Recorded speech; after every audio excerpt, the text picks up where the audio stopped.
Greetings, abstraction students. Welcome to week 2 of our 8-week journey through theories and practices of abstraction.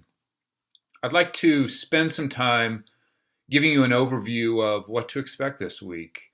First of all, your readings. I'm asking you to read the first 10 pages, the introduction in our textbook, give you a sense of how the text is going to approach the subject, one which will conflate with how we're going to proceed on this journey, but also how I will use the text in a particular way to provide perhaps a little different context.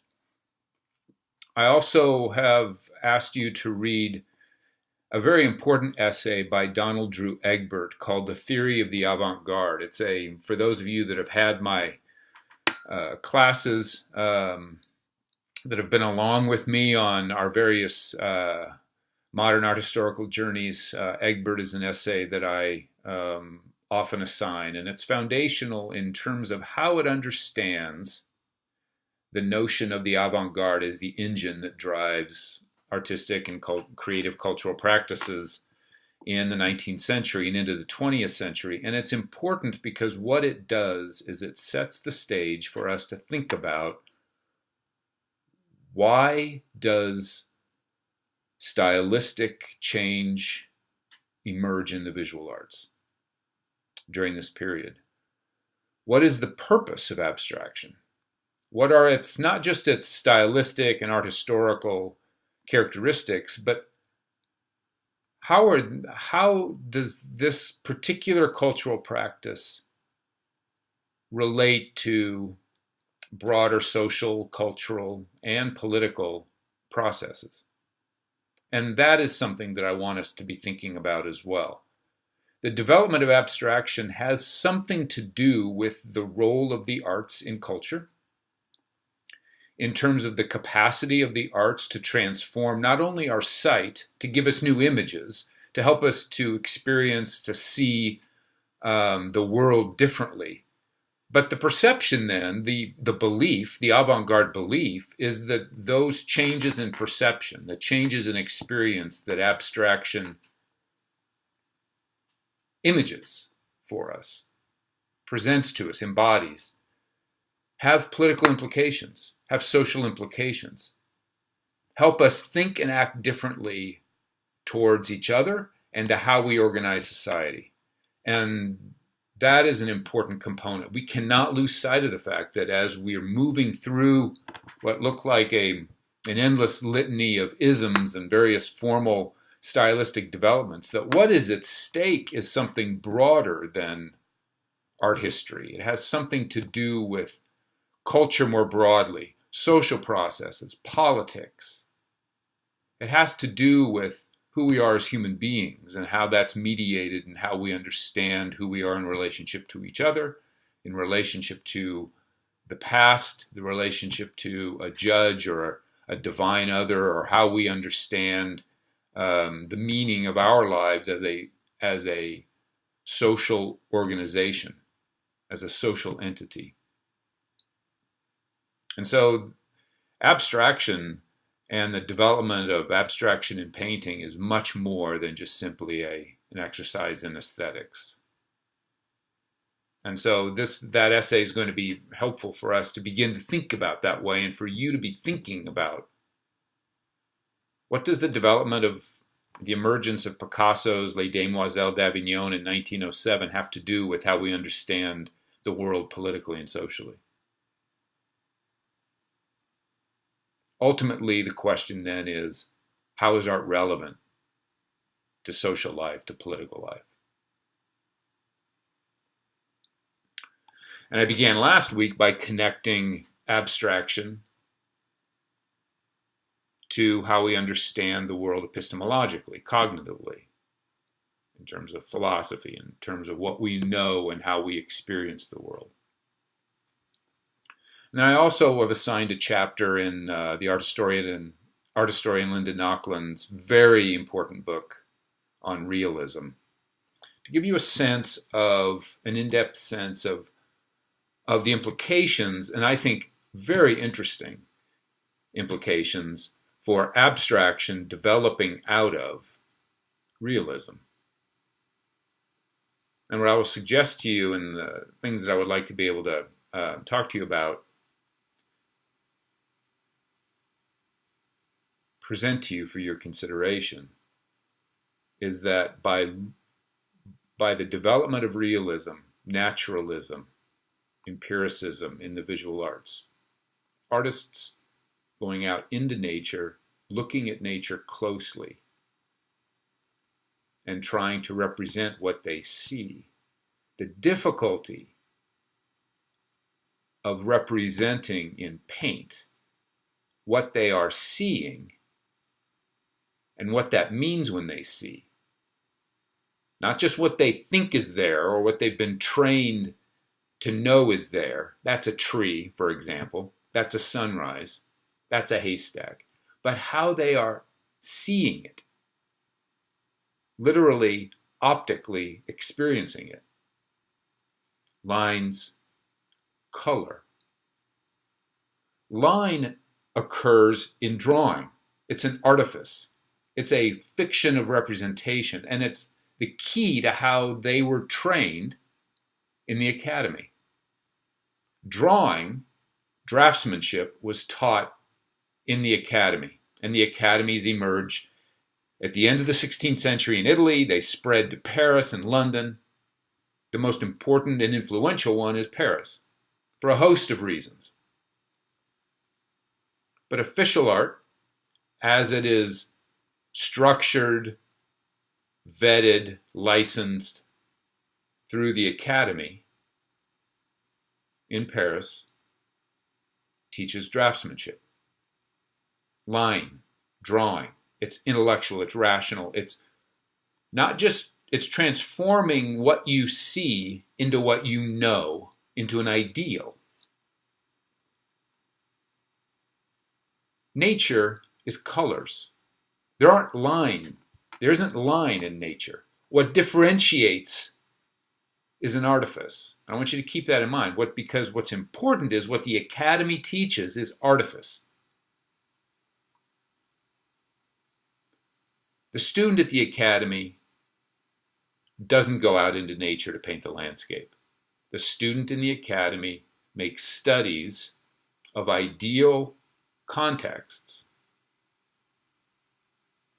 takes precedence, other drawings, other representations. The ideal is that the student goes to Italy to study, and the student is looking at the flora and the fauna, the landscapes, the trees, the leaves, and from there makes sketches in their notebooks, comes back to their studio in Paris and spends the rest of their career, when they are called upon to utilize landscape, to use that source book. Not to go out into the Parisian landscape or to go out into the stinky, blurry, dark, dismal landscape of industrialized London or Paris.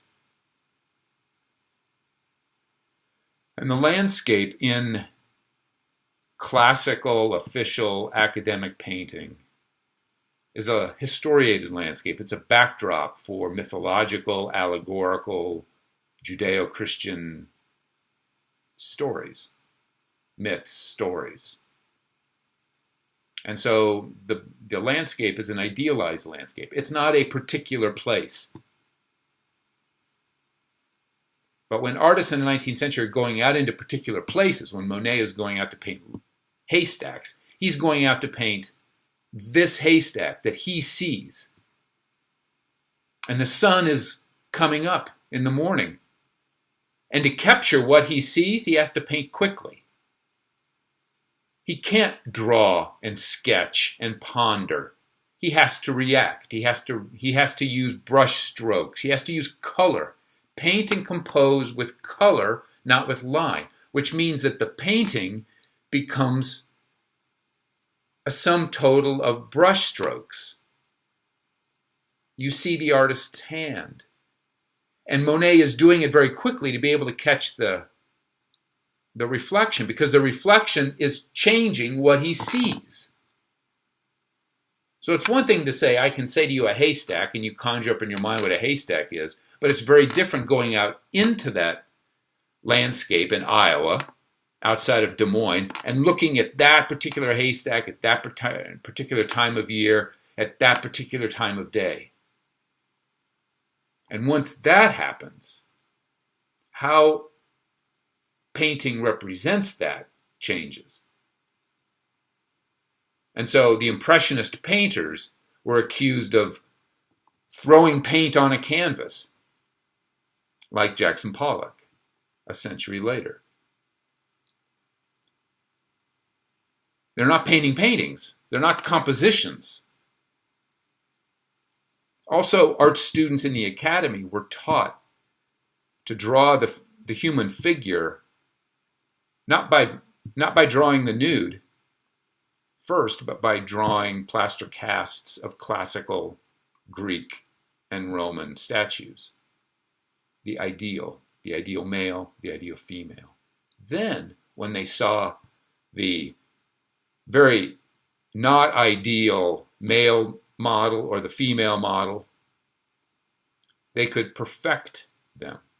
They could idealize them. They could transform that 19th century, that Parisian servant of 1887 could transform her into Aphrodite. Also in the academy, the artists were not taught to paint. That was the product of their internship, their apprenticeship in their ateliers, the studios in which the master taught them how to mix paint and to apply paint and how to use color. And if they were sculptors, it's where the sculptor would teach them how to carve and model. They weren't taught that in the academy. So what you end up having is it's in the middle of the 19th century with the Barbizon school and then the Impressionists that are going out into that landscape, the local landscape, not painting idealized landscapes. Also, there's a hierarchy of genres in the academy. The hierarchy of genres gives you a sense of what's important. As a subject matter, the most important subject matter is mythological or biblical scenes, history or mythological painting. The second is portraits of kings and queens and the aristocracy. And those two would be the two most important public commissions from the church, from the state, from the powerful and wealthy. The third is the historiated landscape. That is a landscape that serves this idealized landscape, a kind of Edenic, but they really called it an Arcadia, this kind of mythological Mediterranean ideal place, as a stage drop, a theatrical backdrop for mythological biblical scenes. Then came the domestic scene. It was a scene where an intimate scene, usually a mother and child of home and hearth. And they were smaller paintings, privately commissioned for interiors. The other genres, the first three were larger paintings because they would go in public spaces. And then the final genre, the final subject matter is still life. Plates of food, a vase of flowers. Now, what's interesting is that what the Impressionists do is they take a part of that, they take the historiated landscape and they just focus on it as a landscape. So they undermine this hierarchy. They go outside the studio, subject themselves to the rain and the cold and the elements. That's part of how you experience the world. You see the world. Now, already what we're getting is the classical representation of reality in the Albertian picture window doesn't exist in practice. It exists only in art. It's an artifice. It is itself an abstraction. But you go out into the elements, and then also what's developed is how you feel is also determinative of what you see and how you experience what you see. And so our experience is subjective. It's Kantian. My experience of the world, my reality, is a product of not just that reality outside of me, but how I, as a perceiving subject, experience it. And the Impressionists are building that into their painting. Now, what is interesting also is that with the development of modernism, with the development of abstraction, what is last on the list of genres, the still life, becomes most important.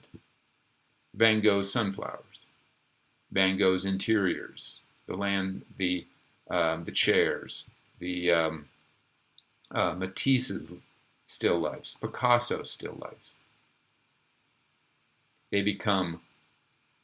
They're blown up, made large into important subjects. The still life becomes a history and mythological painting in importance with its size. That's also important. Abstraction is not just a formal development, a stylistic development. It transforms subject matter. It involves a transformed and changed subject matter. But also, the fact of the matter is that when you go out into nature and you look at it closely, it becomes much more complicated, much more difficult to represent. And that what you see, there is more to nature than what you see. And what painting will begin to do is to affirm that reality is more than what you see, because the painting is more than what you see, or that it's not quite what you see.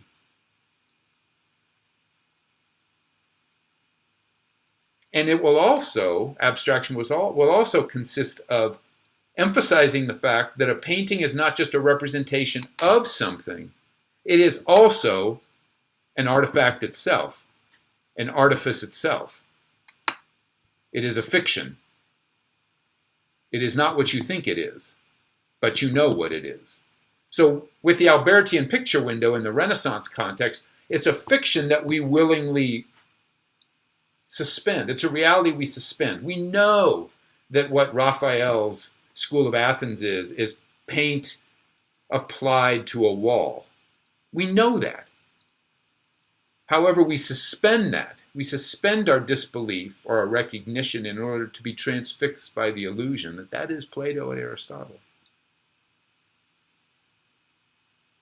But what abstraction will do is emphasize, it will never allow us to lose sight of the fact that what we are looking at is not just a representation of a sunflower, but paint smeared on a flat surface, which means Van Gogh's paint smeared on Van Gogh's surface, which is a representation of Van Gogh's experience, which gives us Van Gogh's experience, but also it invites us to experience Van Gogh's experience through our experience. So how art happens in the modern context, you could say, is that Van Gogh in 1887 sets a vase of sunflowers and paints them through Van Gogh's complicated emotional lens, with his particular way of applying paint on a surface, seeing the world and feeling the world. And then Seidel, with his complex and funky emotional makeup, particularly in terms of how he feels that day. Say in New York City, he's going to the Museum of Modern Art, and he's on the subway, and he's stressed about teaching his class, and he's freezing cold, or he's irritated by the person that's next to him in the subway, or he's worried about his wife at home. He's dealing with all of these sorts of things, and his knee hurts, and he goes into that museum, the museum that he's gone to for many, many, many years, crucial to his development 30 years earlier in going to graduate school. And he sees that painting with all of his experience of art historical training, and he sees that painting. It's Van Gogh confronting Seidel. That's where art happens. And so, as you will see with realism, what realism and naturalism and empiricism in the visual arts do is that it cuts out, it demythologizes the idealism of the visual arts. One of Monet's great critics and one of the great novelists in the 19th century, Émile Zola, writes that beauty, in the context of this new realism, is not an ideal, it's not an abstraction. He calls it a secretion. It's a gland. It comes out of a gland. It's biological, it's material, it's embodied. We can touch it, it smells, it's something that actually exists, that we can feel and see and smell. But by doing that, it then opens up the complexity of the world in a way that is going to open up the field of painting for painting not only what we see, but what we feel about what we see, and then also to go beyond what we see, through what we see. That the world is more than just what we see, there's something through it. Not around it, not denying it, but through it. Now, what is so interesting about this, and we see this with Kandinsky and we see this with other abstract painters, is they're fascinated by Byzantine icons. Why is the icon so interesting to a Kandinsky, to other artists? Because it's abstraction. The icon painter rejects the Western pictorial tradition. They utilize what's called reverse perspective. And they see what is in front of us as a window through which we see the spiritual. That is fascinating, and it's in many ways, it's a return to theology, to Christian theology in a really interesting way.